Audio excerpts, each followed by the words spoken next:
হে তরুণ যুবকেরা, হে আমার বন্ধুরা, শুনে রেখে দিন বাবা, জেনে রেখে দেন হে মুসলমান, একটুখানি লক্ষ্য করুন বাবা ভাইরা আমার, তরুণ যুবকেরা আমার, 1450 বছর আগে আল্লাহর নবী যা বলেছেন, আল্লাহর কোরআন যা বলেছেন, আজকের যুগে বিজ্ঞানের বাস্তবতায় পরিণত হয়েছে।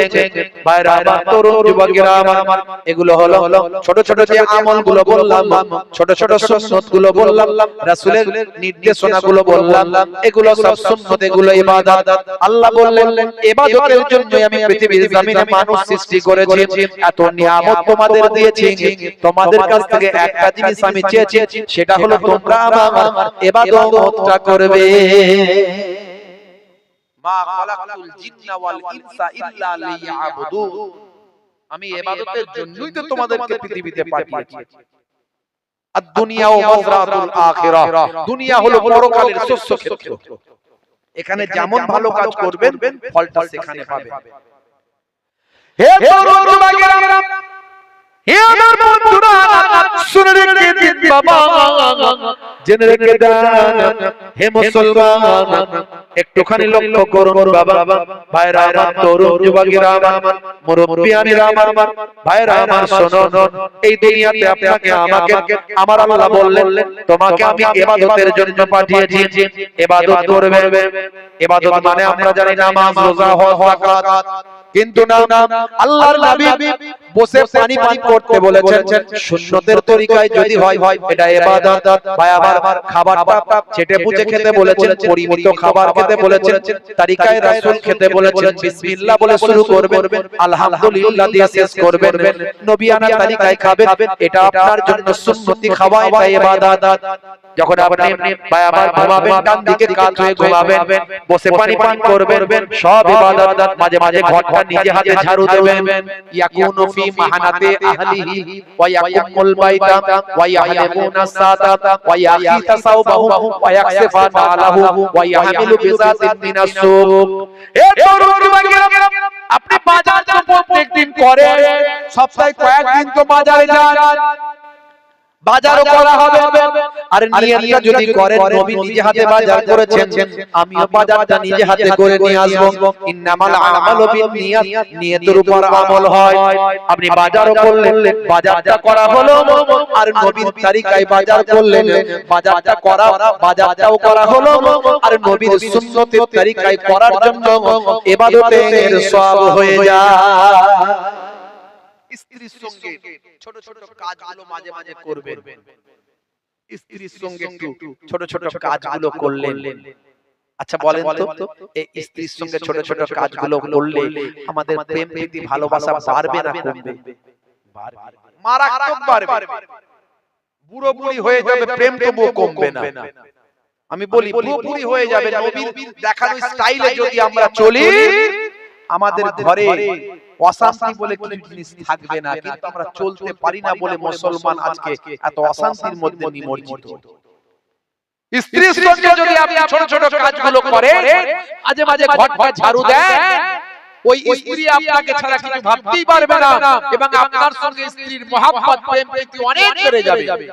এখনকার ছেলেদের দেখবেন, তাদের বিয়ের পরে পরে কিছুদিন যেতে না যেতে 2-4 বছরের মধ্যে তাদের মধ্যে অনেক গন্ডগোল, অশান্তি, ঝগড়া শুরু হয়ে যায়। কেন? তার কারণ হলো ওরা নবীর দেখানো প্রেম জানে না, ওরা শাহরুখ খানের, সলমান খানের দেখানো প্রেম শিখেছে। বিয়ের আগে যত প্রেম, সলমান খানের ভক্ত যে নিজে বিয়ে করে না, তার কাছ থেকে প্রেম শিখেছে। বুঝতে পারছো? সলমান খানের ভক্ত হাত কেটে লিখে দিয়েছে আই লাভ ইউ, তোমার জন্য জীবন দেব, রেল লাইনে মাথা দেব, বিষ খেয়ে মরে যাব। বাপ বলে কোন রকম ধরে বেঁধে নিয়ে এসে দিয়ে দে বাবা, অন্তত বাঁচা ছেলেটাকে। বিয়ের 2-4 বছর যেতে না যেতে ভালোবাসা জানালা দিয়ে বেরিয়ে চলে গেল, ঝগড়া, মারপিট, অশান্তি, দাঙ্গা হাঙ্গামা সব দরজা দিয়ে ঢুকে বলবো। রাতের বেলা ওই পাড়ার ভিতর দিয়ে, গলির ভিতর দিয়ে, ঘরের পাশ দিয়ে গেলি, রাতে 10টা বাজে চিৎকার চেঁচামেচি, হই হই, মারপিট, দাঙ্গা, ঢিসুম, ডাসান, 224 40 আওয়াজ। কি রে ভাই, লেগে গেছে গোলমাল। এত প্রেম ভালোবাসা ছিল যে রে এরা বিয়ে না হলে বাঁচবে না, মরে যাবে, সে কোথায় গেল? সব জানালা দিয়ে বেরিয়ে গেছে ভালোবাসা। কেন? নবীর স্টাইলে প্রেম শেখেনি, আল্লাহর নবী প্রেম শিখিয়েছিলেন। আম্মা জান আয়েশা সিদ্দিকা রাদিয়াল্লাহু তাআলা আনহা যে জায়গাতে মুখ দিয়ে পানি পান করেছেন, আমার রাসূল প্রেম নিবেদন করে সেই জায়গাতে মুখ দিয়ে পানি পান করে তার স্ত্রীকে প্রেমের সম্মান দান করেছে। কি আদর্শ নবী দেখিয়েছে বন্ধুরা আমার, তরুণ যুবকেরা আমার। তাহলে আপনি যদি স্ত্রীর সঙ্গে প্রেম আলাপ করেন, ঘরটা মাঝে মাঝে ঝাড়ু দেন, ঘরটা মাঝে মাঝে আপনার স্ত্রীর সঙ্গে ছোট ছোট কাজগুলো করেন, প্রেমও আপনার বেড়ে যাবে। আর নবী করেছেন, নবী বলেছেন, সেই জন্য করছেন, আপনার ইবাদত বলে গণ্য হয়ে যাবে। হে তরুণ যুবকেরা, হে আমার বন্ধুরা, শুনে রেখে দিন বাবা, জেনে রেখে দেন, এগুলো সব ছোট ছোট ইবাদত। রাস্তা দিয়ে যাচ্ছেন, পেরে পড়ে আছে, কাঠ ভাঙা পড়ে আছে, পাথর পড়ে আছে, সরিয়ে দিলেন। হযরতে আবু যারকে আল্লাহর নবী বলেছিলেন, ইয়া আবা যার লা তাহকিরানাল মারুফা ওয়াসাইয়াত। বাবা আবু যার, তোমার জীবনে, তোমার জিন্দেগিতে এমন কতগুলো ছোট ছোট নেক কাজ আছে আবু যার, সেগুলো তোমার চোখে সয় না, তোমার চোখে ধরে না, তোমার মনোপ্রত হয় না। তা বলে তুমি সেগুলোকে তুচ্ছ মনে করো না, ঘৃণা করো না, নেগলেক্ট করো না।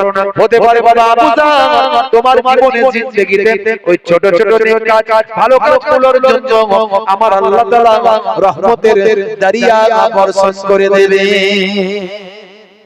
ছোট ছোট নেক কাজ, ভালো কাজ আছে, পেরে পড়ে আছে, রাস্তায় কাজ ভাঙা পড়ে আছে, আপনার চোখে পড়েছে, সরিয়ে দেন। আমার নবীর নির্দেশ মানা হলো, সওয়াবের হকদার হলেন, ইবাদতের মধ্যে গণ্য হয়ে গেল। হে তরুণ যুবকেরা, হে আমার বন্ধুরা, শুনে রেখে দিন বাবা, বাস্তব একটা উদাহরণ দিই আপনাদের মাঝখানে। অনেক উদাহরণের আগে দিয়েছি, আমরা বাস্তববাদী মানুষ, বাস্তব তথ্য শুনতে ভালো লাগে। হে তরুণ যুবকেরা, হে আমার বন্ধুরা আমার, এগুলো সব ছোট ছোট ইবাদত। বড় ইবাদতগুলোর মধ্যে সবচেয়ে বড় ইবাদত হলো নামাজ।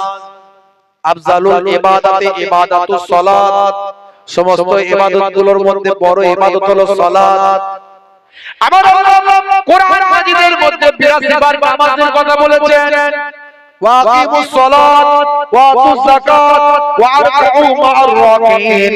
তোমরা সালাত আদায় করো, যাকাতটা প্রদান করো, আর রুকুকারীদের সঙ্গে রুকুটা তোমরা করো। অর্থাৎ জামাতে নামাজ পড়ো। অনেক মানুষ জামাতে নামাজ পড়ার ব্যাপারে অবহেলা করে, হচ্ছে তো পড়ছি তো, বাড়িতে পড়ে নেব, আছে না না, অনেক সময় হয় না, হয় না। আল্লাহর নবী বলেন, যে ঘরেতে বাচ্চা থাকে, মহিলা থাকে, আর ওই ঘরের পুরুষ মানুষ জামাতে নামাজ না পড়ে বসে থাকে, বাড়িতে থাকে, যদি বাচ্চা এবং মহিলা না থাকতো, ওই ঘরে, ওই ঘরকে আমি আগুন জ্বালিয়ে দেওয়ার অনুমতি দিতাম। বুঝতে পারছেন কত বড় কথা? একজন অন্ধ আল্লাহর নবীর কাছে রুখসাত চেয়েছিলেন, হুজুর আমি তো চোখে দেখি না, তাহলে আমার জন্য কি জামাত অপরিহার্য? আল্লাহর নবী বললেন, হে অন্ধ, তুমি সব কাজ করো। বলে, হ্যাঁ হুজুর, অন্যান্য কাজগুলো করি। বলে, যাও, তোমার আজান হবে, আজান শুনবে, আজান শুনতে পাও? বলে, হ্যাঁ শুনতে পাই। আজান শুনবে, মসজিদে গিয়ে জামাতে নামাজটা আদায় করবে। অন্ধকেও ছাড় দেওয়া হয়নি। জামাতে নামাজ সমস্ত ইবাদতের মধ্যে সবচেয়ে বড় ইবাদত নামাজ। নামাজকে কোনোভাবেই অবহেলা করা যায় না। আমরা দাদা হুজুর করি, দাদা হুজুর পীর কেবলা তিনি নামাজ ছেড়ে দিয়ে দাদা হুজুর হননি। দাদা হুজুর নামাজ ছেড়ে দিয়ে দাদা হুজুর হননি, বরং অনেক বেশি বেশি নামাজ পড়েছিলেন। ভাইরা আমার, আল্লাহ তাদের কি ইবাদতকে কবুল করেছিলেন, তাদের ইবাদতের মধ্যে কোনো রিয়া ছিল না। এখন অনেকে ইবাদত করে, রিয়া হয়ে যায়, অহংকার, অহমিকা, ইলমের অহংকার, কথার মধ্যে দিয়ে বহিঃপ্রকাশ ঘটে। দেখবেন বহিঃপ্রকাশ ঘটে, আমি বিরাট বড় আলেম, আছে না নাই? আমি বিরাট বড় বক্তা, আছে না নাই? আমি বিরাট বড় নামাজি, একটা ভাব ভঙ্গিমা, চাল চলন, কথাবার্তার মধ্যে টেন্ডেন্সি, ব্যবহারে তার ভঙ্গিমা এসে বৈপ্লবিক কাজ ঘটায়। বিরাট বড় আমি নামাজি, ইবাদতকারী। ইন্নাল্লাহা লা ইউহিব্বুল মুতাকাব্বিরিন। আমার আল্লাহ বলছেন আল্লাহ তাআলা ने तकब्बुर करने वालों को पसंद नहीं करता है। আমার আল্লাহ অহংকারীকে পছন্দ করেন না। ভাইরা আমার, দাদা হুজুর পীর কেবলা রাহমাতুল্লাহ আলাইহি কেমন ইবাদতকারী ছিলেন, তার জবানের কেমন তাসির ছিল। একজন যোগী, জটাধারী চুল, অনেক সময় দেখেন না জটাধারী চুল, বিরাট বড় বড় গোঁফ চুল, পোশাক আশাক অন্যরকম, জটাধারী পাকানো মোটা মোটা বড় বড় চুল। এই রকম একজন ব্যক্তি দাদা হুজুরের নাম শুনে দাদা হুজুর কেবলার কাছে এসেছে। হুজুরকে সে ভালোবাসে, মহব্বত করে। কি আদর্শ, নবিয়ানা আখলাক, নবিয়ানা তরিকা। কাছে বসালেন, বসো বাবা বসো। সাধারণত ওই জাতীয় মানুষগুলো একটু মানে উস্কো খুস্কো থাকে দেখবেন। হ্যাঁ সাধারণত কেউ বলবে একটা কি রকম একটা, কাছে বসালে নবিয়ানা তরিকা, হেদায়েতের পদ্ধতি দেখুন। আস্তাইনু বিসসবর ওয়াস সালাহ। আল্লাহ বলছেন যখন আমার কাছে সাহায্য প্রার্থনা করবে ধৈর্য এবং নামাজের মাধ্যমে, উদউ ইলা সাবিল রাব্বিকা বিল হিকমাতি ওয়াল মাউইজাতিল হাসানা, তোমরা মানুষকে ইসলামের দিকে আহ্বান করবে, ডাকবে সুন্দর উপদেশ আর কৌশলের মাধ্যমে। কাছে বসালেন, বসিয়ে কানে কানে কি যে বললেন, তখন তিনি মাথা নাড়িয়ে সম্মতি দিলেন। জি, সঙ্গে সঙ্গে হুজুর বলেন যাও বাবা তালতলা হাট থেকে নাপিত ডেকে আনো। নাপিত ডেকে আনা হলো, চুলগুলো কেটে সুন্নতি চুল, সুন্নতি দাড়ি সবকিছু বানিয়ে দিলেন, দিয়ে বললেন যাও বাবা গোসল করে আসো। গোসল করে এলো, সামনে বসলো, হাতে হাত দিয়ে ঈমানের কালেমা পড়ে নিল। কি তাসির ছিল জবানে। আর এখন আমরা নামাজি বানাতে পারছি না, কি করে হবে? তাসির কই, জবানে তাসির কই? যে কাজটা নিজে করি না সেটা অন্যকে করতে বলি, কথা ঠিক না? বলতে তাসির হবে না। ভাইরা আমার, তরুণ যুবকেরা আমার, দাদা হুজুর কেবলার পুকুরে খলিফারা সব মাছ ধরতে নেমেছেন। মাছ, যাও বাবা মাছ ধরে আনো, মেহমানদারি করতে হবে। পুকুরে মাছ আছে, মাছ ধরে আনো। তোমরা যে কজন আছে যাও বাবা পুকুরে নেমে পড়ো তো দেখি। যাও, পীরের কথা শুনতে হবে, বুঝতে পারছেন? ভাইরা আমার, সবাই মাছ ধরার জন্য নেমে পড়েছেন। অনেক খোঁজাখুঁজি করে মাছ আর পাওয়া যায় না, ধরতে আর পারে না। আল্লামা নেসারউদ্দিন রাহমাতুল্লাহ আলাইহি হুজুর কিন্তু উঠে আসেননি, হুজুর উঠছেন না। দাদা হুজুর পীর কেবলা বললেন কই গো বাবা আমার নেসারউদ্দিন কই? বলে হুজুর তিনি এখনো ওঠেননি, তিনি চেষ্টা চালিয়ে যাচ্ছেন মাছ ধরার জন্য, মাছ ধরার জন্য চেষ্টা চালিয়ে যাচ্ছেন। এমন সময় দাদা হুজুর পীর কেবলা রাহমাতুল্লাহ নিজেই পুকুরের ধারে এসে বলেন বাবা নেসারউদ্দিন উঠোনি কেন বাবা? সবাই তো পেল না, উঠে চললো, তুমি উঠোনি? বলে হুজুর আমার পীর বলেছেন নামতে, আমার পীর তো উঠতে বলেননি, তাই আমি চেষ্টা চালিয়ে যাচ্ছি মাছ ধরার জন্য, আমি উঠিনি। হুজুর খুশি হয়ে গেলেন। আদব, তাজিম, পীরের হুকুম, খুশি হয়ে গিয়ে বলেন দেখো তো বাবা তোমার পেছনটা একটু হাতটা দিয়ে, ওই পেছনের দিকে ওইখানটা একটু হাতটা দিয়ে দেখো তো। যখনই হাতটা দিলেন ওই আপনার এটা ফেললেন, সেখানে সঙ্গে সঙ্গে আল্লাহ কি ক্ষমতা, কুদরতি ক্ষমতা। ভাই আমার হুজুর এতক্ষণ মাছ পাননি, হুজুর বলার পরই সঙ্গে সঙ্গে মাছ পেয়ে গেলেন। বাবা উঠে চলে এসো, মাছ পেয়ে গেছে, চলে এসো। তাদের আল্লাহ কি নিয়ামত বানিয়েছে। হে তরুণ যুবকেরা, হে আমার বন্ধুরা, নামাজ ছেড়ে দিয়ে, ইবাদত ছেড়ে দিয়ে কোনদিন আল্লাহ ওয়ালা হওয়া যায় না। আল্লাহ ওয়ালা হতে গেলে ইবাদত করতে হবে, নামাজ ছেড়ে দিয়ে কোনোদিন জান্নাতে যাওয়া যায় না। হে তরুণ যুবকেরা, সবচেয়ে বড় ইবাদত হলো নামাজ। সেই নামাজে আপনাকে আমাকে পাবন্দী হতে হবে। রাস্তায় থাকবেন, গাড়িতে থাকবেন, বাড়িতে থাকবেন, যেখানেই থাকেন না কেন নামাজের সময় হলে নামাজটা পড়বেন। প্রয়োজনে ভাই আমার যদি দাঁড়িয়ে পড়তে না পারেন বসে পড়বেন, বসে পড়তে না পারেন শরীর অসুস্থ শুয়ে পড়বেন, ইশারায় পড়বেন, নামাজ কাজা করবেন না। যদি একান্ত কাজা হয়ে যায় কাজাটা পড়বেন, নামাজ ছাড়বেন না। এ তরুণ যুবকেরা, अल्लाह ताला ने नमाज के लिए इतना ताकीद क्यों किया? নামাজ যদি আমরা ছেড়ে দিই আমার আল্লাহর কোনো লস হবে না, ক্ষতি হবে, কিছু হবে না কি? হ্যাঁ দেন, কোনো ক্ষতি হবে আমরা যদি নামাজ ছেড়ে দিই? আল্লাহর কোনো ক্ষতি হবে? तो इतना ताकीद क्यों किया? इसीलिए किया कि अल्लाह ने देखना चाहता है कि कौन वफादार है और कौन गद्दार है। अल्लाह ने देखना चाहता है कि कौन वफादार है और कौन गद्दार है। अज़ान हो गया, जो कारोबार छोड़ के मस्जिद में जाए वो वफादार है। नमाज के लिए बुलाया गया, अज़ान हो गया, जो मार्केट छोड़ के मस्जिद में जाए वो वफादार है। अज़ान हो गया, जो घर छोड़ के मस्जिद में जाए वो वफादार है। आजान के बाद जो कारोबार में रह गया, जो बाजार में रह गया, जो भाई हमारे घर में है वो वफादार नहीं है, बल्कि वो कौन है? जो आजान सुन के आजान के बाद मस्जिद में जाए वो वफादार है, और जो ना जाए वो गद्दार है। देश का गद्दारों को देश में रहना नामुमकिन है, तो अल्लाह का गद्दारों को जन्नत में रहना कैसे मुमकिन है? हे तरुण যুবকেরা, নামাজের সময় হলে নামাজটা আপনাকে পড়তে হবে। নামাজ ছেড়ে দিয়ে কোনোদিন আল্লাহর নেক বান্দা হওয়া যায় না। মায়েরা বোনেরা, নামাজের সময় হলে নামাজটা পড়তে হবে। হে তরুণ যুবকেরা, হযরত সুলাইমান আলাইহিস সালাম আপনারা জানেন একজন জবরদস্ত আল্লাহর পয়গম্বর ছিলেন। হযরত সুলাইমান আলাইহিস সালামকে আমার আল্লাহ বলেছিলেন, হে নবী সুলাইমান, তোমাকে আমি দুটো জিনিসের মধ্যে একটা দেব, কোনটা তুমি নিতে চাও? হয় তোমাকে আমি রাজ্য দেব, হয় তোমাকে আমি রাজ্য দেব, নতুবা তোমাকে আমি বিদ্যা দেব, ইলম দেব। তুমি দুটোর মধ্যে কোনটা নিতে চাও?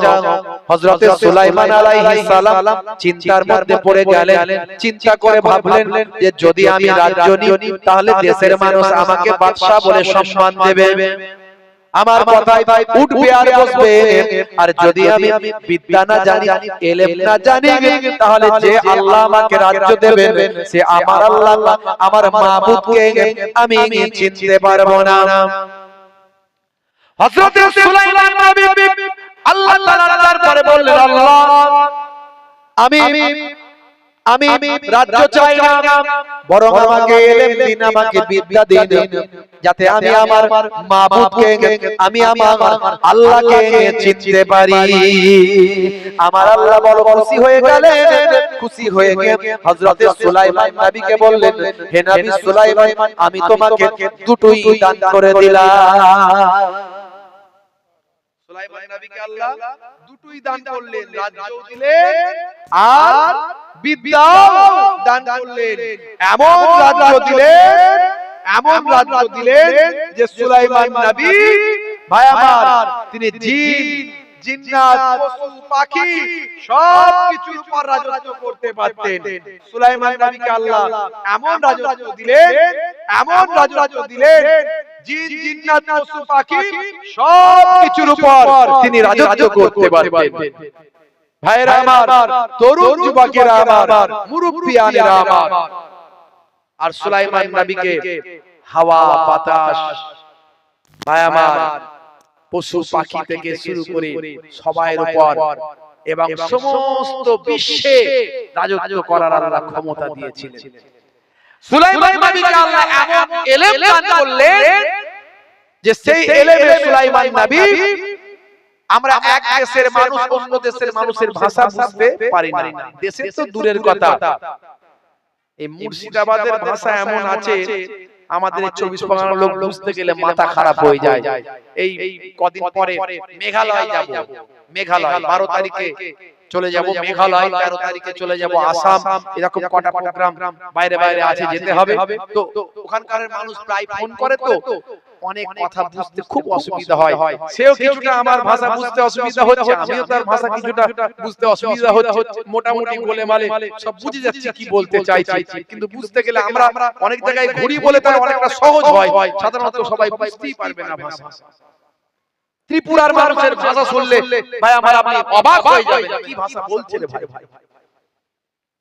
এক জায়গার মানুষের ভাষা অন্য জায়গার মানুষের বোঝা কত মুশকিল। সুলাইমান নবীকে আল্লাহ এমন ইলম দিলেন যে মানুষের ভাষা তো দূরের কথা, পশুদের ভাষা, জীবজন্তুর ভাষা, এমনকি পিপিলিকা পিঁপড়ের ভাষাও সুলাইমান নবী বুঝতে পারতেন। জোরে বলে সুবহানাল্লাহ। হে তরুণ যুবকেরা আমার, হে আমার মুরব্বিয়ানেরা শুনে রেখে দেন, সূরার নাম হলো সূরা নাম, আয়াত নাম্বার হলো 18। সুলাইমান নবী উড়ে উড়ে যাচ্ছেন তার সঙ্গী সাথীদের নিয়ে। এমন সময় পিপিলিকার সরদার, পিপিলিকার নেতা তার সঙ্গী সাথীদের কি বলছেন আমার আল্লাহ কোরআন মাজিদে কোট করেছেন।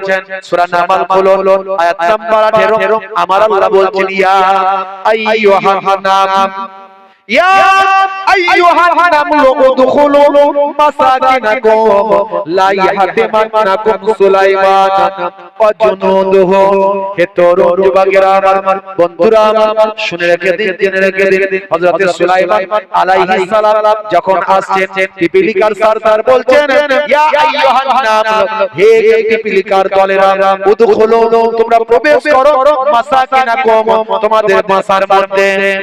হে তরুণ যুবকেরা, সুলাইমান নবী আসছেন এবার তার অজনুদুহু তার সমস্ত সৈন্যরা আসছে। তোমরা তোমাদের পিপিলিকা 170 পিপিলিকার দলেরা তোমরা তোমাদের বাসার মধ্যে প্রবেশ করো। সুলাইমান নবীকে আমার আল্লাহ পিপিলিকার সরদারের ভাষাটা বুঝিয়েছিলেন, এমন আল্লাহ ইলম দিয়েছিলেন। সেই সুলাইমান নবী, সেই সুলাইমান নবী ভাইরা আমার, তরুণ যুবকেরা আমার, আল্লাহ তাকে এমন ক্ষমতা দিয়েছিলেন যে সুলাইমান নবী একটা সিংহাসন ছিল, উড়ন্ত সিংহাসন। সেই উড়ন্ত সিংহাসন নিয়ে সুলাইমান নবী উড়ে উড়ে সারা পৃথিবী শাসন করতেন। উড়ন্ত সিংহাসনে তো সাবার রানী বিলকিস, সাবার রানী বিলকিস এক সময় আবেদন করলো, হুজুর আপনি তো উড়ে উড়ে সারা পৃথিবী ভ্রমণ করছেন, তো একটু যদি আমার সুযোগ হতো আপনার এই সিংহাসনে একটু ঘুরে দেখার পৃথিবী, তাহলে বড় ধন্য হতাম। আল্লাহর পক্ষ থেকে যদি কোনো বাধা না থাকে, যদি একটু সুযোগ দেন আপনার সিংহাসনে একটুখানি ঘুরে একটু বিশ্ব ভ্রমণ করে একটু দেখতাম কোথায় কি আছে, বড় ভালো লাগতো। সুলাইমান নবী মঞ্জুর করেছিলেন। সুলাইমান নবী সাবার রানী বিলকিসকে ওই সিংহাসনে বসিয়েছিলেন এবং সঙ্গী সাথী আরো সব ছিল, বায়ামান সৈন্য সামন্ত আরো ছিল। সুলাইমান নবী চলতে লাগলেন। হে তরুণ যুবকেরা, সাত সমুদ্রের মাঝখানে একটা দ্বীপ আছে, সুন্দর দ্বীপ। সেই দ্বীপে গিয়ে আরোহণ করলেন। সাত সমুদ্রের মাঝখানে একটা দ্বীপ, সেই সুন্দর দ্বীপে গিয়ে যেখানে নামলেন, সেই জায়গাটাকে বড় বড় জায়গা ছিল, বড় সুন্দর সুশ্রী জায়গা ছিল বাবা। হে তরুণ যুবকেরা, সেখানে ছিল ফরেস্ট, জঙ্গল, গাছপালায় সজ্জিত একটা দ্বীপ, যেখানে আবার নদী বয়ে গেছে, যেখানে ঝর্ণা পড়ছে, যেখানে বিভিন্ন পশু পাখি অবস্থান করছে। এরকম এক সুন্দর দ্বীপে সুলাইমান নবী তার উড়ন্ত বায়াবার সিংহাসন নিয়ে অবস্থান করলেন। সে সময় সেখানে সুলাইমান নবী সেই দ্বীপ থেকে বড় পছন্দ হলো, বড় খুশি হলেন, এমনকি সাবার রানী বিলকিসও বড় আনন্দিত হলেন ওই দ্বীপটা দেখে। সেই সময় দ্বীপের ধারেতে দেখতে পাওয়া যায় একদিকে কিছু ভাই আমার বেশ কিছু উড়ন্ত ঘোড়া তিনি দেখতে পেলেন, ডানাওয়ালা ঘোড়া, ডানাওয়ালা সুন্দর ঘোড়া, যেটাকে অনেকে বলে পঙ্খিরাজ ঘোড়া। এই পঙ্খিরাজ ঘোড়া নিয়ে একটা ভাই আমার কথিত আছে বিভিন্ন কিতাবের মধ্যে। যারা অন্যান্য ধর্মীয় শাস্ত্র, অন্যান্য ধর্মের ধর্মীয় শাস্ত্রগুলোতে এই পঙ্খিরাজ ঘোড়া বা ডানাওয়ালা ঘোড়ার একটা বয়ান পাওয়া যায়, আসমানি কিতাবগুলোতেও পাওয়া যায় ডানাওয়ালা ঘোড়া সম্পর্কে। কোরআন মাজিদ এবং হাদিসে ডাইরেক্ট সেভাবে ডানাওয়ালা ঘোড়ার কথা পাওয়া যায়নি, তবে খুব দ্রুতগামী ঘোড়ার বয়ান এখানে এসেছে সুলাইমান নবীর ক্ষেত্রে। তার দ্বারা প্রমাণ হয় যে সুলাইমান নবী খুব দ্রুতগামী ঘোড়ার সঙ্গে একটা সম্পর্ক সুলাইমান নবীর ছিল। তবে অন্যান্য আসমানি কিতাবে যেহেতু ওটাকে ডানাওয়ালা বলা হয়েছে, সেই হিকায়াত, সেই গল্পটা আমি আপনাদের মাঝখানে ভাই আমার যেটা একেবারে শিক্ষামূলক কথা, সেটাকে আমি আপনাদের মাঝখানে তুলে ধরার চেষ্টা করছি। হে তরুণ যুবকেরা, হে আমার বন্ধুরা, হে আমার মুরব্বিয়ানেরা, সুলাইমান নবী ওই ঘোড়াগুলো বড় পছন্দ হলো। যে ঘোড়াগুলো ছিল সফেদ, সাদা, আবিয়াজ, বুঝতে পারছেন, সাদা কালারের। সুলাইমান নবী এই ঘোড়াগুলো দেখতে বড় ভালো লেগেছিল। ঘোড়াগুলোর ছিল সুন্দর ডানা। হযরত সুলাইমান আলাইহিস সালাম আর সঙ্গী সাথীদেরকে বললেন, ঘোড়াগুলো ধরার চেষ্টা করো, ঘোড়াগুলো আমার পছন্দ হয়েছে, এগুলো আমি নিয়ে যেতে চাই। কিন্তু হঠাৎ করে ওই দ্রুতগামী ঘোড়াগুলো কয়েক মুহূর্তে চোখের পলকে আড়াল হয়ে যায়। ভাইরা আমার, তরুণ যুবকেরা, সুলাইমান নবী বাড়িতে ফিরলেন, নিজের ভাই আমার রাজ দরবারে ফিরলেন।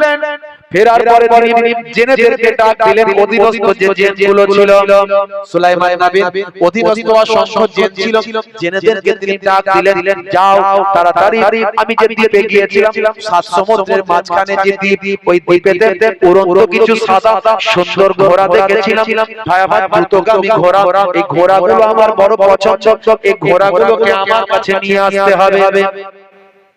সেই সময় অধীনস্থ জিনগুলো বলেছিল, হুজুর গুনাহকে maaf করবেন, আপনি সারা বিশ্বের সম্রাট, সারা বিশ্বের আপনি বাদশা, কিন্তু আপনার ভয়ে জেনেদের সমুদ্রে, যে সমুদ্রের দায়িত্বে আছে, যে জেনেদের নেতা, আপনার ভয়ে দেশে লুকিয়ে আছে, সমুদ্রের দায়িত্বে আছে অন্য জেন, আমরা সমুদ্রের দায়িত্বে নাই, ওখানে গিয়ে আমাদের কাজ করতে পারবো না, ওখানকার দায়িত্বে আছে অন্য জেন, সেই জেন আপনার ভয়ে লুকিয়ে আছে, জেনেদের সরদার, জেনেদের নেতা আপনার ভয়ে লুকিয়ে আছে, সে একমাত্র এই ঘোড়াগুলোর সন্ধান দিতে পারে, আমরা সেখানে গিয়ে কাজ করতে পারবো না, কারণ আমাদের এরিয়াটা সেখানে নয়। আল্লাহর নবী হযরত সুলাইমান আলাইহিস সালাম বললেন, যাও সেখানকার জেনেদের নেতাকে ধরে নিয়ে এসো। বলে, হুজুর চেষ্টা করব, কিন্তু সে তো আপনার ভয়ে লুকিয়ে আছে, তবে কোথায় লুকিয়ে আছে সেটা আমরা জানি, সমুদ্রের অতল গভীরে লুকিয়ে আছে জেনেদের নেতা। সুলাইমান নবীর ভয়ে, সুলাইমান নবী তার উপরে ক্ষুব্ধ, এইজন্য সুলাইমান নবীর ভয়েতে লুকিয়ে আছে, সে আল্লাহকে অস্বীকার করেছে, আল্লাহর হুকুমের অবাধ্য হয়েছে। তাই হে তামাম যুবকেরা, অধীনস্থ জেনগুলো সমুদ্রের ধারে গেল, সেখানে গিয়ে বিভিন্ন প্রলোভনে জেনেদের সরদারকে ডাকলো, জেনেদের সরদার এদের প্রলোভনে পড়ে সে জেনেদের সরদার হাসতে হাসতে তার সঙ্গীদের নিয়ে বেরিয়ে এলো। তখন এরা চারিদিক থেকে ঘিরে ফেলে, ভাই আমার সমুদ্রে পরিচালিত ওই জেনেদের নেতা সরদারকে সুলাইমান নবীর কাছে তুলে আনলো। সুলাইমান নবী বলে, বেয়াদব, ভয় অস্থির, গুস্তাখি maaf করবেন, ক্ষমা চাইছি, ঈমান আনছি, ছেড়ে দেন হুজুর, আর করব না, মেরে দেবেন না, পুড়িয়ে দেবেন না, জ্বালিয়ে দেবেন না, সাবধান, অন্যায় করবি না, আল্লাহকে মানবি, হ্যাঁ বেয়াদবি করবি না, না হুজুর করব না, ছাড়তে পারি, একটা শর্ত। কি শর্ত? যা সমুদ্রের, সাত সমুদ্রের মাঝখানে আমি একটা সুন্দর দ্বীপে গিয়েছিলাম, সেখানে গিয়ে আমি ডানাওয়ালা কিছু সুন্দর ঘোড়া দেখেছি, ওই ঘোড়াগুলো আমার চাই, তুলে নিয়ে আয় ওগুলো। বলে হুজুর এখনই যাচ্ছি, কোনো চিন্তা নাই, এখনই তুলে নিয়ে আসছি। সঙ্গে সঙ্গে দ্রুতগামী জিন তার সঙ্গী সাথী সব দলবল নিয়ে ওই দ্রুতগামী ঘোড়াগুলোকে সব চারিদিক থেকে অ্যাটাক করে ঘিরে সুলাইমান নবীর সামনে এনে হাজির করে দিলেন। জোরে হবে না ভাইরা আমার? সুলাইমান নবী সেই ঘোড়াগুলোকে বড় ভালোবাসতেন। ওই ঘোড়াগুলোকে নিজের ভাই আমার যে সৈন্যদের দলের ডিপার্টমেন্টে একটা ডিপার্টমেন্ট তৈরি করে দিলেন। দ্রুতগামী উড়ন্ত পঙ্খিরাজ ঘোড়াদের একটা ডিপার্টমেন্ট, একটা ডিপার্টমেন্টে ভাই আমার পশু পাখিদের ডিপার্টমেন্ট, একটা হাতিদের ডিপার্টমেন্ট, একটা বাঘ সিংহের ডিপার্টমেন্ট, একটা মানুষের ডিপার্টমেন্ট, একটা জেনেদের ডিপার্টমেন্ট। সুলাইমান নবীর সব ডিপার্টমেন্ট ভাগ থাকতো। ভাই আমার সৈন্যদের সব ডিপার্টমেন্ট ভাগ, সারা পৃথিবীতে রাজত্ব করতেন। সারা চারজন রাজা, চারজন সম্রাট সারা পৃথিবী রাজত্ব করেছেন, তার মধ্যে একজন সুলাইমান নবী। বুঝতে পারছেন? তো সুলাইমান নবীকে আল্লাহ এরকম ক্ষমতা দিয়েছেন। তো পঙ্খিরাজ ঘোড়াগুলোকে সুলাইমান নবী বড় ভালোবাসতেন, দেখতে খুব সুন্দর, খুব পছন্দ করতেন। ডানা ছিল, গায়ে হাত বোলাতেন, মাথায় হাত বোলাতেন।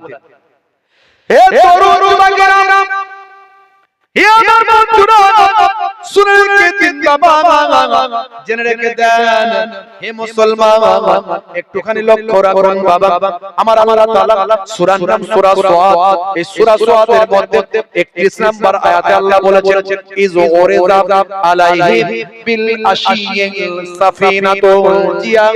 আমার আল্লাহ বলছেন ভাইরা আমার, তরুণ যুবকেরা, সুলাইমান নবী সন্ধ্যার সময় ভাই আমার যখন ওই দ্রুতগামী ঘোড়াগুলোর গায়ে হাত বোলাতেন, ইজ ওরিজা আলাইহি, ভাই আমার দোস্ত, যখন সুলাইমান নবী উপস্থিত হলো তাদের সামনে, বিল আশিয়ে, ভাই আমার সন্ধ্যার সময়, as-সাফিনাতু, ওই দ্রুতগামী ভাই আমার উৎকৃষ্টমান মানের আল জিয়াদ মানে ঘোড়াগুলো, এই ঘোড়াগুলোর সামনে যখন সন্ধ্যার সময় সুলাইমান নবী উপস্থিত হলেন, সে সময় কি হয়েছিল?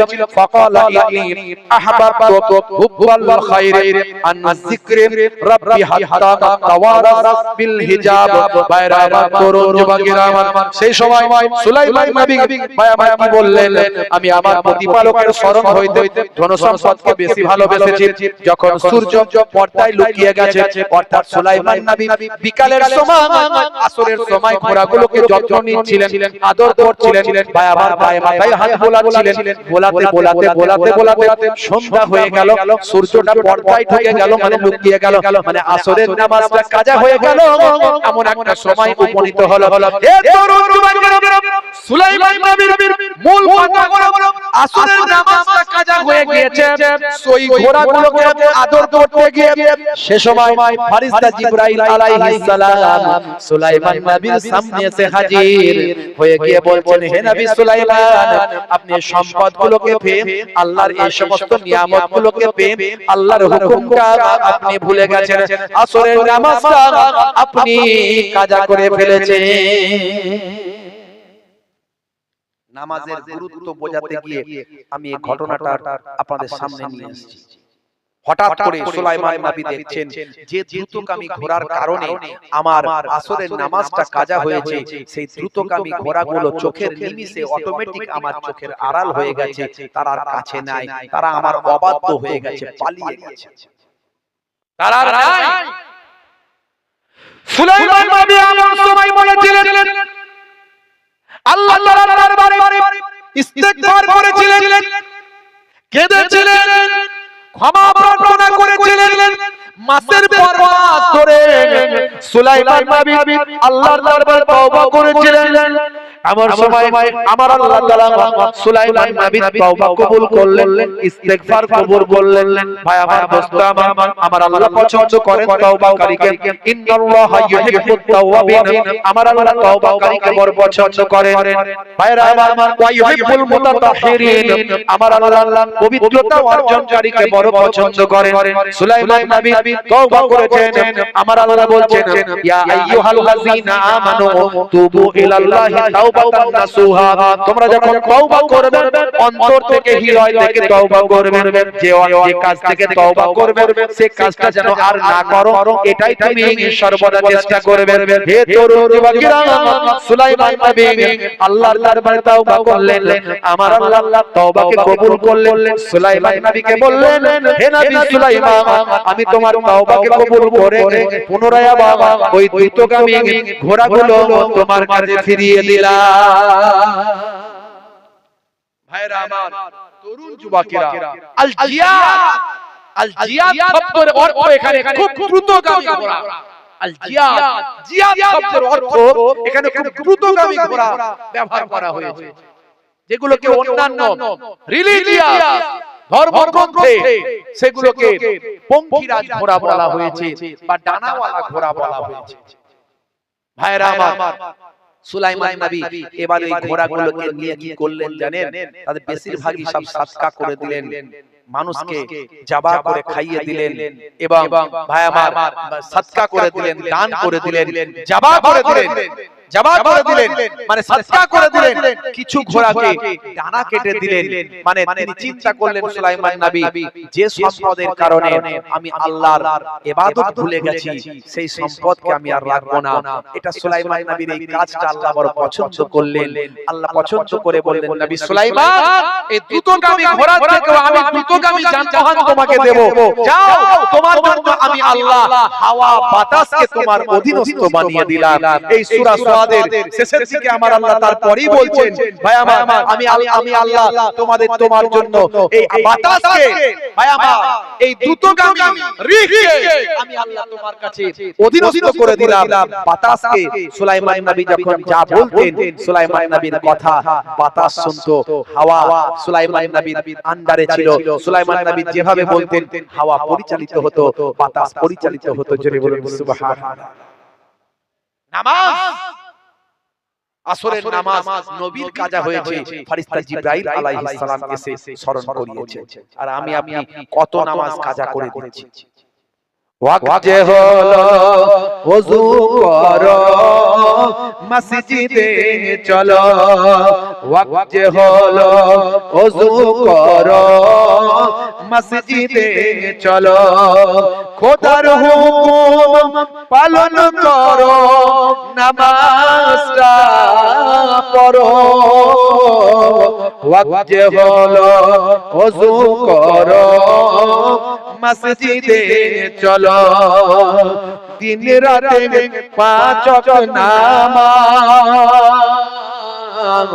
পড়লে পাবে ভাই জান্নাত। জোরে হবে না? জোরে হবে না? আরে জোরে হবে না? ফজরের সময় হলে মসজিদে যাও তুমি চলে, ফেকো না বিছানায় শুয়ে, খোদা দেন রহমত ঢেলে। জোরে হবে না? আরে জোরে হবে না? জোহরের ওয়াক্তটা হলে কাজটা তুমি দাও ছেড়ে, কিছু সময় দাও নামাজে, সফলতা আসবে চলে। ওয়াক্ত হলো ওযু করো মসজিদে চলো, খোদার হুকুম পালন করো, নামাজটা পড়ো। ওয়াক্ত হলো ওযু করো মসজিদে চলো, দিন রাতে 5 ওয়াক্ত নামাজ পড়লে পাবে ভাই জান্নাত। জোরে হবে না? ইন্নাল্লাযীনা আমানু ওয়া আমিলুস সালিহাত কানাত লাহুম জান্নাতুল ফিরদাউস নুজুলা। আমার আল্লাহ বলছেন, বান্দারে যারা ঈমানটা এনেছে সেই মতো আমলটা করেছে তাদের জন্য আমি আল্লাহ আমার দয়ার জান্নাত জান্নাতুল ফিরদাউস দান করে দিলাম। মাগরিবের ওয়াক্ত আসিলে মসজিদে যাও তুমি চলে, কবরে আযাব থেকে মুক্তি প্রভু দেবে।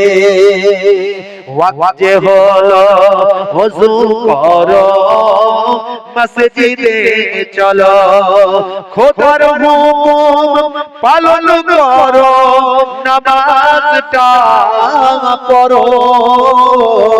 ওয়াক্ত যে হলো ওযু করো, মসজিদে চলো, দিন রাত পাঁচ ওয়াক্ত নামাজ পড়লে পাবে ভাই জান্নাত। জোরে হবে না, আর জোরে হবে না। মুসলমান সেই নামাজ ছাড়বেন না, বাবা রাসূলের সুন্নাত গুলো ছাড়বেন না। আমার আল্লাহ আপনাকে আমাকে বেকার সৃষ্টি করেননি, ইবাদতের জন্য সৃষ্টি করেছেন। ইবাদত হবে নবিয়ানা তরিকায়। হ্যাঁ, স্ত্রীর সঙ্গে প্রেমালাপ করবেন, সেটাও ইবাদতের সুন্নতের সওয়াব। পিতামাতার সেবা করবেন, পিতামাতার চেহারার দিকে তাকাবেন, বিকুল্লে নাযারাতিন, প্রত্যেক দৃষ্টির বিনিময়ে শ্রদ্ধার নজরে, শ্রদ্ধা ভরে অন্তর থেকে ভালোবেসে, এটা আমার আব্বা জান, আমার আব্বা জান হায়াতে আছেন, আমার আব্বা জান, এই যে ভালোবেসে পিতার চেহারার দিকে দেখলে এক একটা কবুল করা নফল হজের সওয়াব আল্লাহ নামাজ আমলে দান করে। সাহাবী বলছেন, হুজুর কোন ছেলে যদি পিতামাতার চেহারার দিকে 100 বার তাকায় তাহলে কি হবে? আল্লাহর নবী বললেন, আমার আল্লাহর দরবারে সওয়াবের কোনো কমি নাই, সওয়াবের কোনো কমি নাই। সন্তান যদি 100 বার পিতামাতার চেহারার দিকে সুদৃষ্টিতে ভালোবেসে অন্তর থেকে শ্রদ্ধার নজরে যদি তাকায়, আমার আল্লাহ 100টা কবুল করা নফল হজের সওয়াব ওই সন্তান সন্ততির নামাজ আমলে দান করে দেয়। বন্ধুরা আমার, সব ইবাদত আল্লাহ বলছেন ইবাদতের জন্যই সৃষ্টি করেছে। আপনি খাবেন, আপনি কথা বলবেন, মিষ্টি কথা বলবেন, হাসি মুখে কথা বলবেন। অনেকে মুখকে বাংলার পাঁচ করে রাখে, বলে হুজুর দিনকাল খুব খারাপ, এখন একটু গাম্ভীর্য ভাবে না থাকলে তাহলে যে সে এসে মাথায় উঠে পড়বে, এই জন্য একটু গাম্ভীর্য ভাবে থাকতে হয়। অনেকে মুখটাকে গম্ভীর করে রাখে, তাতে যদি কাজ না হয় বড় বড় গোপ রাখে, আবার গোপ, সেখানেও যদি কাজ না হয় গোপ আবার পাকায়, যাতে করে লোকে ভয় পায়। বুঝতে পারছেন না? না হলে অসুবিধা আছে, লোকে মাথায় উঠে পড়বে, ঘাড়ে উঠে পড়বে, ওই সর্বনাশ। আমার নবী মিষ্টি ব্যবহার করতেন, পোলাইট ব্যবহার করতেন, মুখকে সব সময় হাসি হাস্যোজ্জ্বল করে রাখতেন, হাসি হাসি চেহারা করে রাখতেন। নবী বলছেন, হেসে হেসে কথা বলো। আজকে ভাবছেন কেসিয়া সিলে, Tyson, Gary Miller, Jennifer, Michael Jackson, ইলিমা দিমাত্রিয়াঙ্কো, মিস্টার ডিউটেভিয়াস, মিস্টার বেইল, পৃথিবী বিখ্যাত বিখ্যাত সেলিব্রিটি রিচমন্ড থেকে শুরু করে মিস্টার ভাইরা আমার জোসেফ থেকে শুরু করে তার আজকে নবীর শিষ্য। কেন? রীতা কুকু একজন প্রফেসর, তিনি বলছেন, আমি হাদিস পড়তে গিয়ে, নবীর জীবনী পড়তে গিয়ে দেখলাম যে আমার মনের অ্যানসার গুলো যেন আমার নবী দিচ্ছেন। আমি কথা বলছি কিন্তু আমার কথা অন্যজন শুনতে আগ্রহী নয়। প্রত্যেকেই দেখবেন শোনাতে আগ্রহী, শুনতে আগ্রহী। দেখবেন আপনি কারোর সাথে কথা বলছেন, ভাই শরীরটা আমার ভালো নয়, জানো তো শরীরটা খারাপ। আপনার খারাপ বলা শেষ হতে না হতেই সে তার 5টা খারাপ আগে বলে দিচ্ছে, ফেরা আপনারটা আর শুনলো না। তারা তো শোনার সময় টাইম নাই, সে আপনাকে ঘুরিয়ে তারটা শুনিয়ে দিল। আমার নবী অন্যের অভাব অভিযোগ যতক্ষণ না কমপ্লিট হতো ততক্ষণ শুনতেন। ইচ্ছা না গেলেও শুনতে হবে, এটাই নবীর তরিকা, যাতে করে সে কষ্ট না পায় যে আপনাকে শোনাচ্ছিল। ভাবুন তো, এই তরিকা কি আমরা মেনে চলতে পারি? রীতা কুন্ডু বলছে, আমি অবাক, আমি নবীর আদর্শ পড়ে আমি অবাক। হাই হাই, এমনি এত বড় বড় বিখ্যাত বিখ্যাত ব্যক্তিত্বরা, পৃথিবী বিখ্যাত বিখ্যাত সেলিব্রিটি, পৃথিবী বিখ্যাত বিখ্যাত অথর, পৃথিবী বিখ্যাত বিখ্যাত সায়েন্টিস্ট, ফিলোসোফার, হিস্টোরিয়ান, আর্টিস্ট, একটা তারা আমার নবীর শিষ্য হচ্ছে, এমনি নয়। কিছু মানুষ চক্রান্ত করে ইসলামের এই গ্রোথ, ইসলামের ডেভেলপমেন্ট, এটাকে তারা ব্রেক করার জন্য তারা চেষ্টা করে, কিন্তু সম্ভব নয়। কারণ ইসলাম আমার আপনার কথাই চলে না, ইসলাম আমাকে আপনাকে দেখে চলে না। মুসলমান মাতাল, মুসলমান চোর, মুসলমান ডাকাত, মুসলমান অপরাধে লিপ্ত আছে, তাদেরকে দেখে কিছুটা ইসলামের সম্মানকে নষ্ট করার চেষ্টা করে এক শ্রেণীর কুচক্রীরা, কিন্তু ইসলাম এদের কথাই চলে না। ইসলাম চলে আল্লাহর কোরআন, রাসূলের হাদিস, আমার দয়ার নবীর আদর্শ দিয়ে ইসলাম চলে। ভাইরা আমার, পৃথিবী বিখ্যাত ব্যক্তিরা অবাক। হে তরুণ যুবকেরা, পৃথিবী বিখ্যাত একজন ফুটবলার, ওয়ার্ল্ড ক্লাস ফুটবলার, নাম হলো সাদিও মানে। আমি একটা ফুটবলারের কথাই জন্য বলছি, ভাববেন না আমি ফুটবল পছন্দ করি না। ফুটবল জায়েজ কি না জায়েজ সেটা পরের কথা, সেটা অন্য আলাদা প্রশ্ন। আমার কাছে আমি ফুটবল পছন্দ করি না, কারণ পা দিয়ে মাথায় লাগে, পা বুকে লাগে। যে খেলাগুলোর মধ্যে অইসলামিক কাজ আছে, শরিয়ত বিরুদ্ধ আছে, জুয়া আছে, ভাই আমার শরিয়ত বিরুদ্ধ আছে, সেগুলো চলবে না। শরীর চর্চার জন্য কিছু খেলা আপনি খেলতে পারেন, ওগুলো আলাদা প্রশ্ন। কিন্তু আমি যে প্রশ্ন বিষয়ে আলোচনা করছি, ফুটবলারের কথা মাধ্যম দিয়ে আমি একটা ভালো বার্তা আছে সেটাকে তুলে ধরার চেষ্টা করছি। আধুনিক যুগের মানুষ আমরা, ভাই আমার, আজকে আমরা বিজ্ঞান মনস্ক মানুষ, আজকে আমরা ভাই আমার একবিংশ শতাব্দীর মানুষ, 2025 সালের মানুষ। হে তরুণ যুবকেরা, ফুটবলারদের কথা বলতে গেলে ওয়ার্ল্ড ক্লাস কিছু ফুটবলারের নাম চলে আসে। তার মধ্যে যাদের নাম আছে, নেইমারের নাম, লিওনেল মেসির নাম, ক্রিস্টিয়ানো রোনাল্ডোর নাম, পাশাপাশি জিনেদিন জিদানের নাম, জিনেদিন জিদানের নাম, ভাই আমার মেসুত ওয়াজিলের নাম চলে আসে। পাশাপাশি নাম আছে সাদিও মানে, ওয়ার্ল্ড ক্লাস ফুটবলারের নাম। কে ছিল সাদিও মানে? সাদিও মানেকে বিশ্ব মিডিয়া প্রশ্ন করেছিল, বিশ্ব মিডিয়া পারসন, ভাই আমার বিশ্ব মিডিয়া প্রশ্ন করেছে, হে হেটার সাদিও মানে, আপনার হাতে যে মোবাইলটা দেখছি, এই মোবাইলটা নিহাতি কম দামি মোবাইল বলে মনে হয়। এই মোবাইলের স্ক্রিনটা ফাটা, এই যে আমার একটা পড়ে গিয়ে ফেটে গেছে, ঠিক করা হয়নি। ভাইরা আমারও এরকম স্ক্রিনটা ফাটা ছিল। এমন সময় হে জওয়ান যুবকেরা, সেই সময় ভাই আমার বিশ্ব মিডিয়া পারসন ছিল, সেই মিডিয়া পারসন প্রশ্ন করল, হে সাদিও মানে, আপনার হাতে এত কম দামি মোবাইল, অথচ আপনি একজন বিশ্বমানের ফুটবলার। সেই সময় সাদিও মানে বলেছিলেন, শুনুন, আমি আমার ইনভেনশন, আমি আমার অরিজিন, আমি আমার উদ্ভাবনাকে কখনো ভুলতে পারি না।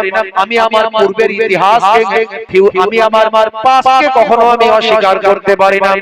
হে তরুণ যুবকেরা, সাদিও মানে সেই সময় বলেছিলেন, শুনে রেখে দিন, জেনে রেখে দিন, আজকে সত্যি আমি যে জায়গায় আল্লাহ আমাকে পৌঁছে দিয়েছেন, ভাইরা আমার, আজকে আমার ভারতীয় অর্থে আমার প্রতি মাসে ইনকাম হলো 50 থেকে 70 কোটি টাকা।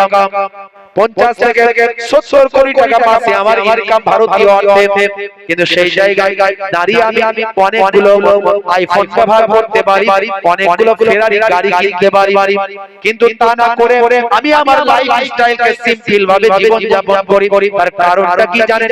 আমি আমার লাইফস্টাইল সিম্পল ভাবে জীবন যাপন করি, তার কারণটা হলো আমি একজন মুসলমান ঘরের সন্তান, আর আমার পিতা হলেন একজন ইমাম সাহেব। আমি ইমাম সাহেবের সন্তান, আমি একজন মুসলিম ঘরের ছেলে। নবীর আদর্শ মানার চেষ্টা করি, নবীর আদর্শ মানার চেষ্টা করি।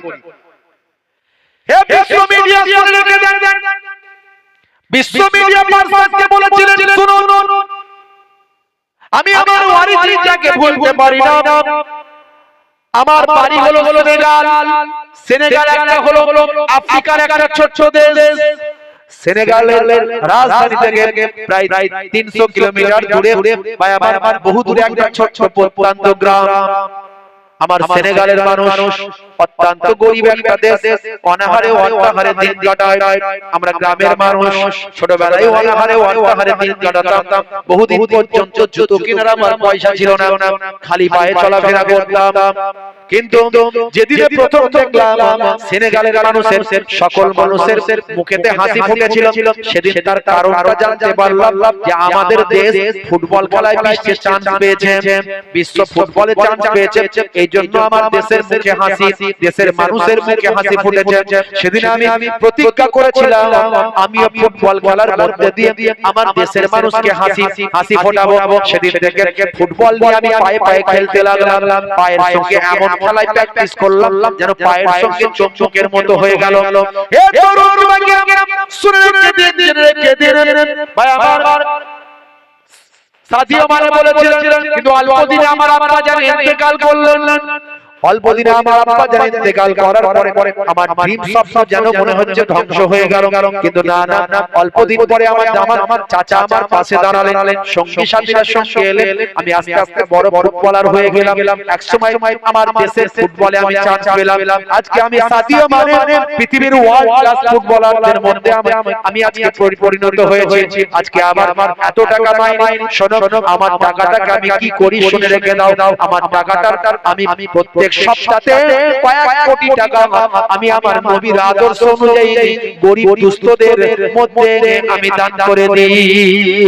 শুধু তাই নয়, হে মিডিয়া পারসন শুনে রেখে দাও, আজকে তুমি সেনেগালে চলে যাও, আমার গ্রামে চলে যাও, আমার গ্রামটাকে আর গ্রাম পাবে না, আমার গরিব গ্রামকে আর গ্রাম পাবে না। আমার গ্রামটাকে আমি সাদিয়া মানে শহরে পরিণত করেছি। আমার গ্রামে আমি ইউনিভার্সিটি করেছি, আমার গ্রামে আমি হসপিটাল করেছি, কলেজ করেছি, মাদ্রাসা করেছি, বিদ্যালয় বানিয়েছি, ডাক্তারখানা করেছি, মাঠ তৈরি করেছি, আমার ছেলেদের বা আমার সেখানকার গরিব বাচ্চাদের সহযোগিতা করেছি, গরিব দুস্থদের সহযোগিতা করেছি।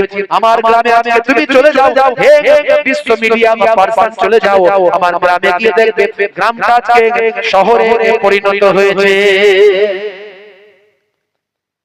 শুধু তাই নয়, সাদিয়া মানে বলেছিলেন, শুনুন, আমি যেখানে থাকি পৃথিবীর যে জায়গায় থাকি, আমার নবীর আদর্শ, নবীর নির্দেশ, আল্লাহর হুকুম, আল্লাহর নির্দেশনাকে মান্যতা দিয়ে যেখানে থাকি আমি পাশাপাশি মসজিদ পেলে মসজিদে গিয়ে জামাতে নামাজ আদায় করি। শুধু তাই নয়, হে তরুণ যুবকেরা, দেখতে পাওয়া গেছে ইন্টারনেটে ভাইরাল হয়েছে সাদিয়া মানে মসজিদের টয়লেটটা নিজে হাতে পরিষ্কার করছে। ওই রকম একজন বিশ্বমাপের ফুটবলার, তিনি মসজিদের টয়লেট পরিষ্কার করছেন। শুধু তাই নয়, একজন হিজাব পরিহিতা নারী, তার স্ত্রীর নাম হলো আয়েশা, সেই আয়েশাকে তিনি বিবাহ করেছেন। আমার আপনার ঘরের মেয়েরা আজকে নায়িকা হতে চায়, আমার আপনার ঘরের ছেলেরা আজকে নায়িকাদের মতো মহিলাদেরকে বিয়ে করতে চায়। আর দেখুন, অরিজিনাল যে নায়ক বিশ্ব ফুটবলে পৃথিবীর বিখ্যাত ব্যক্তি যাকে সবাই চেনে, তিনি একজন হিজাব পরিহিতা পর্দাওয়ালি, একজন হিজাব পরিহিতা আয়েশাকে বিবাহ করেছেন। জোরে বলুন সুবহানাল্লাহ। দেখছেন আজকে কোন জায়গায় তারা আমাদেরকে শিক্ষা দিচ্ছে, ইসলামের আদর্শ শেখাচ্ছে। আজকে একটা ফুটবলারের কাছ থেকে আমাদের শিখতে হচ্ছে। বন্ধুরা আমার, আমি এই উদাহরণটা কেন দিলাম? পৃথিবীর বিখ্যাত একজন কোটি কোটি টাকার মালিক হয়েও তার লাইফস্টাইলটা একটু চিন্তা করুন। আমার আপনার নবীর আদর্শ, আমার আপনার নবীর আখলাক, অপচয় নষ্টকারী, অপচয় খরচাকারী, আল্লাহর কোরআন বলছে অপচয় খরচাকারী হলো শয়তানের ভাই। তোমার আছে মানে তুমি দেখাতে পারো না, তোমার আছে মানে তুমি নষ্ট করতে পারো না, তুমি মুবালাগা করতে পারো না, অতিরঞ্জিত করতে পারো না। তোমার অর্থটা সবটাই তোমার নয়। কিতাবের মধ্যে এসেছে তোমার অর্থের একটা অংশের গরীব, দুস্থ, সায়েল, অনাথ, অসহায়, ফকির, মিসকিন, মাদ্রাসা, মসজিদ, দ্বীনের ক্ষেত্রে, ইসলামের ক্ষেত্রে তোমাকে ব্যয় করতে হবে। এই জন্য আল্লাহ তোমাকে দিয়েছেন। আল্লাহ চাইলে আবার তোমার কাছ থেকে নিয়ে নিতে পারে। নানা জান ছোট হুজুর পীর কেবলা রাহমাতুল্লাহ আলাইহি বলতেন, দিয়ে ধন বোঝে মন কেড়ে নিতে কতক্ষণ, কুদরতে আজিম তার কে বুঝিতে পারে, অজ্ঞান হইবে জ্ঞানী ধ্যান যদি করে। জোরে বলুন সুবহানাল্লাহ। আমাদের ইহসাস করতে হবে। আজকে জলসা দিয়েছে, আমরা এখানকার যদি নিজেরা ইহসাস করতে না পারি, অনুধাবন করতে না পারি, অবজার্ভ করতে না পারি, তাহলে আমরা ওয়াজ শোনার কি করলাম? হে তরুণ যুবকেরা, তাই আমি আপনাদের কাছে বলবো, ভাইরা আমার তরুণ যুবকেরা, আমি আলোচনা শুরু করেছিলাম মানুষকে আল্লাহ সৃষ্টির শ্রেষ্ঠ বানিয়েছেন, সুন্দর করে সৃষ্টি করেছেন, কি কি নিয়ামত দিয়েছেন সেগুলো বলেছি, এবং নিয়ামতগুলো কেন দিয়েছেন সেটা বলেছি। আমি আপনাদের মাঝখানে বলেছি আমার আল্লাহ এত নিয়ামত দিয়ে কি চেয়েছেন সেটা বলেছি, কেন চেয়েছেন সেটা বলেছি। সেই কথা বলতে গিয়ে উদাহরণ আমি কিছু উপমা আপনাদের সামনে তুলে ধরার চেষ্টা করেছি, এক্সাম্পল দিয়েছি। হে তরুণ যুবকেরা, আপনাকে তৈরি হতে হবে আল্লাহর ইবাদত করার জন্য। ইবাদত করতে গিয়ে আপনি কি কি ইবাদত করবেন সেটা বলেছি। বন্ধুরা আমার, তরুণ যুবকেরা আমার, সবচেয়ে বড় ইবাদত হলো নামাজ। সেই নামাজ নিয়ে আমি ডিসকাস করেছি। আপনাদের মাঝখানে কিছু সুন্নতগুলো বলেছি। সুন্নতগুলো হলো ভাই আমার আল্লাহর হুকুম নির্দেশনা, ফরজগুলোর মধ্যে আপনি ভাই আমার স্বাস্থ্য বিশেষজ্ঞদের বিজ্ঞান পাবেন, আজকের আধুনিকতার সঙ্গে সামঞ্জস্যতা পাবেন, এটা বলার চেষ্টা করেছি। শুধু তাই নয়, এই তরুণ যুবকেরা এত সুন্নত আছে, এত সুন্নত আছে, এই এত সুন্নতগুলোর মাঝখানে কোন সুন্নত কি কবরে দেখা যাবে? বলেন, এতগুলো সুন্নত বললাম, কোন সুন্নত কবরে গেলে দেখা যাবে? দেখা যাবে না। হে তরুণ যুবকেরা, কিন্তু মনে রাখবেন একটা সুন্নত কবরে গেলে দেখা যাবে, সেটা কি? সেটা হলো মুখের দাড়ি। 1 লক্ষ বা 2 লক্ষ 24,000 পয়গম্বরের সুন্নাত, এই মুখের দাড়িটা হলো সুন্নাত। এই দাড়িটা কিন্তু কবরে গেলে দেখা যাবে। মুসলমান দাড়ি রাখতে লজ্জা পায়, দাড়ি রাখলে লোকে বলবে চাচা, কি অন্য কিছু। চাচা বললে আপনি বলবেন ভাই, ভাই অসুবিধা কি আছে? কদিনের দুনিয়া, আজ মরে গেলে কাল 2 দিন, 3 দিন পরে আপনারা কেউ খবর রাখবে না। বাড়ির গার্জেন, বাড়ির কয়েকজন স্ত্রী, ছেলে মেয়ে, বাপ মা ছাড়া সকলেই ভুলে যাবে। দুনিয়া যেমন চলছিল তেমন চলবে। কবরে যাওয়ার পর যা আপনার হওয়া সেটা আপনারই হবে, আপনি বুঝবেন। যে কবরে যাবে সেই বুঝবে, আমি গেলে আমি বুঝবো, আর কেউ বুঝবে না। তা আমার নিজের কথা আমাকে ভাবতে হবে। ভাইরা আমার, তরুণ যুবকেরা আমার, কবরে গেলে কোন সুন্নত দেখতে পাওয়া যাবে না, কিন্তু একটা সুন্নত দেখা যাবে, সেটা হলো মুখের দাড়ি। ভাইরা আমার, হে তরুণ যুবকেরা, আজকে দাড়ি হলো মুখের সৌন্দর্য। বড় বড় নায়ক, গায়ক, খেলোয়াড়, প্লেয়ার, নেতা, মন্ত্রী দাড়ি রেখেছে, আছে না নাই? লিওনেল মেসি, হরভজন সিং, বিরাট কোহলি, আর সুন্নতি দাড়ি রেখেছে। ভাইরা আমার, তরুণ যুবকেরা আমার, মঈন আলী খান, হাসিম আমলা, আসিফ খান, রকি, আরো অনেক নাম আছে যারা সুন্নতি দাড়ি রেখেছে। কিছুদিন আগে মিস্টার মনমোহন সিং জি, ভারতের প্রাক্তন প্রাইম মিনিস্টার, মারা গেলেন। তার মুখে দাড়ি ছিল না, ছিল না। আমাদের প্রাক্তন পিএম মিস্টার মনমোহন সিং জি মারা গেলেন কয়েকদিন আগে, তাই তো নাকি? মুখে দাড়ি ছিল না, ছিল না? হে তরুণ যুবকেরা,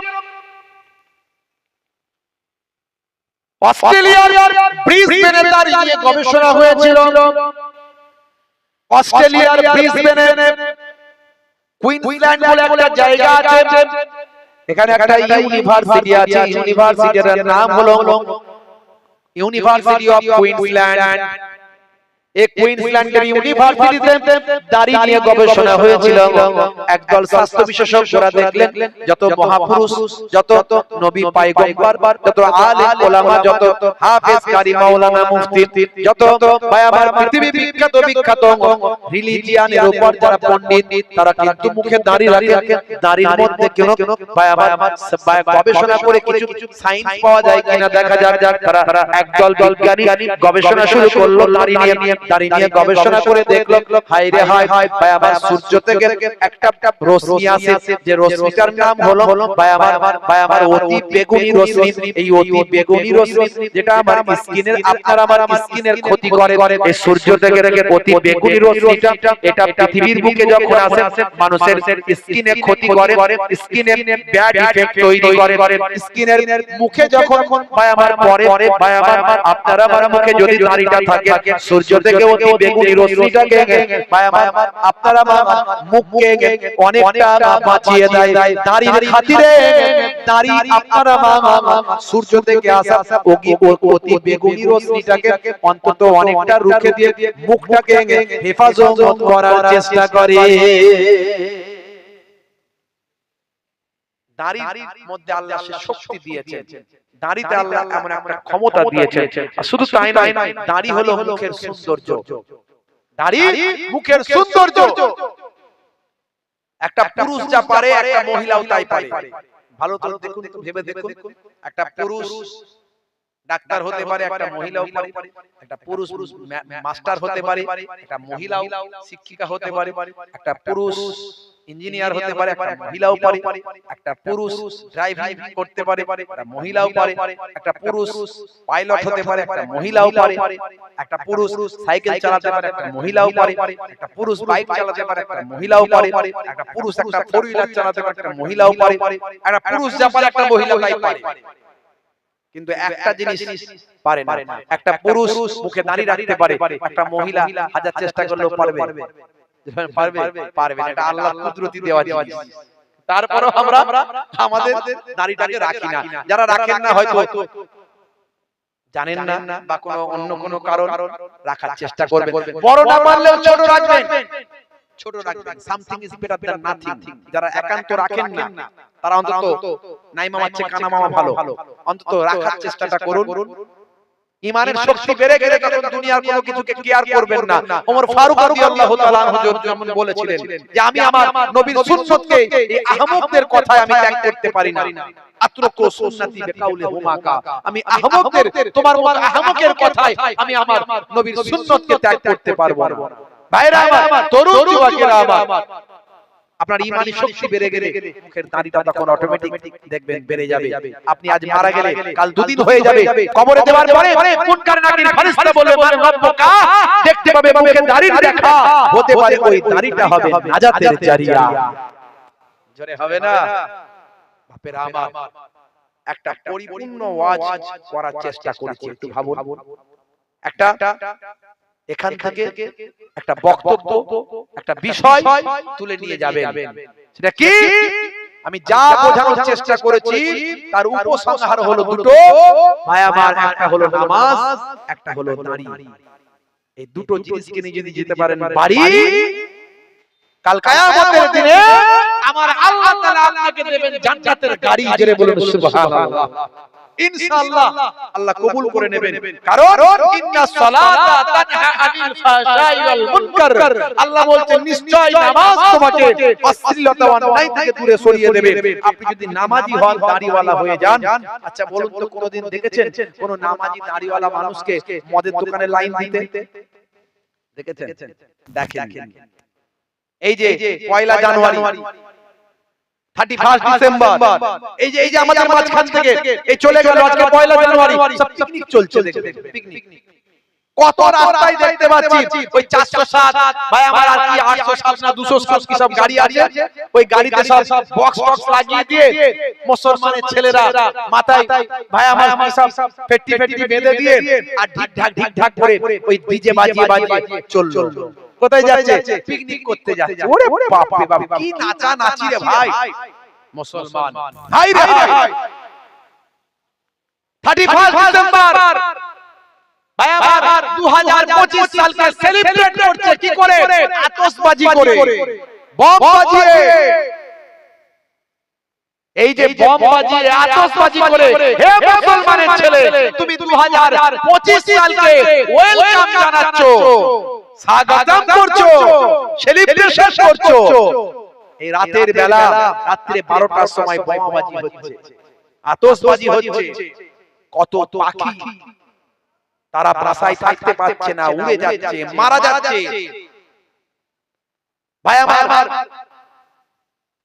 পাখিদের কান ভীষণ সেনসিটিভ, তারা এই শব্দের আঘাতে তারা মারা যায়, তারা উড়ে যায়, তাদের বাসার ডিম নষ্ট হয়, বাচ্চা নষ্ট হয়, তারা দিকভ্রান্ত হয়ে যায়। এই যে রাতের বেলা এত পাখি কষ্ট পেল, কত শব্দ দূষণ হলো, কত মানুষ ভাই আমার অসুবিধায় পড়লো। বলে হুজুর তা বলে কি একটু আনন্দ করব না? কিসের আনন্দ? বলছে হ্যাপি নিউ ইয়ার। আরে এই নিউ ইয়ার যে নতুন বছর এলো, এই যে তোমার হ্যাপি হবে তুমি জানলে কি করে? আনহ্যাপি তো হতে পারে। কথা ঠিক না ভুল? ভাইরা আমার, আল্লাহ তোমার হ্যাপি করুন, আমি দোয়া চাই, তুমি তোমাকেও দোয়া চাইতে হবে যে আল্লাহ এই নতুন বছর ইংরেজি নববর্ষ পড়লো, আল্লাহ তুমি আমাকে ভালো রেখো, আমার পরিবারকে ভালো রেখো, আমার সংসারকে ভালো রেখো, আমার শরীর স্বাস্থ্য ভালো রেখো। এই দোয়া কি তুমি চেয়েছো? প্রতিজ্ঞা করো যে 2025 সালে আমি নামাজি হব, সারা বছর নামাজ ছাড়বো না, সারা বছর আমি আল্লাহর নির্দেশ শোনার বাইরে চলবো না, নবীর সুন্নাতকে মান্যতা দেব। 2025 সালে যদি আমার মারা যায়, আমি যদি আমার মৃত্যু হয়, আমি ইসলামের উপর মরতে চাই। এই প্রতিজ্ঞা কি তোমার হয়েছে? না, হয়নি। 2024 সালকে বিদায় জানাচ্ছে আতশবাজি করে, বমবাজি করে, ফুর্তি করে, গান বাজিয়ে, ডিজে বাজিয়ে সেলিব্রেশন করছে মুসলমানের ছেলে। হে মুসলমান, তুমি নবীর সুন্নতের বাইরে চলে গেলে, ইসলামের বাইরে চলে গেলে। এই আদর্শ তোমার কোথায়? আজকে নায়ক, গায়ক, খেলোয়াড়, প্লেয়াররা আমাদেরকে আদর্শ শিখিয়ে দিচ্ছে। আজ থেকে প্রতিজ্ঞা করুন, এই 2025 সালের জানুয়ারি মাসের আজকে 2 তারিখ, তাই তো নাকি? না 1 তারিখ, 2 তারিখ, আজকে 2 তারিখ। আমরা জানো এই সারা বছরটা ভাই আমার